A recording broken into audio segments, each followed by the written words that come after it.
জেঠু বেরোলো মামার বাড়ি নেমন্তন্ন দিতে। বাবা আর আমি যাব পিসিমণির বাড়ি। আমার ওইদিকে একটু কাজ ছিল। আর তো মাত্র 7 দিন বাকি। বাবা তাড়াহুড়োতে কার্ডটাই পড়তে পারেনি, তাই বাসেই দেখে নিচ্ছে এক ঝলক। পিসিমণির বাড়ি হয়ে এলাম মাসির বাড়ি। ওদের টিভিতে বোন আমার শর্টসগুলো দেখছিল।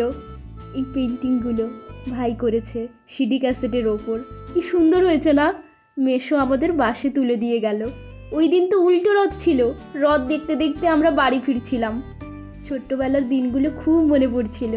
জেঠু আমাকে আর বাবুদাকে রথ বানিয়ে দিত। সেই রথ নিয়ে আমরা গেটের সামনে দাঁড়াতাম। কেউ কেউ আবার 2-1 টাকাও দিয়ে যেত। সেই নিয়ে আমাদের কি মজা। ওই টোটাল 10-12 টাকা মতো হতো। তাতেই নিজেদের মিলিয়নিয়ার ভাবতাম।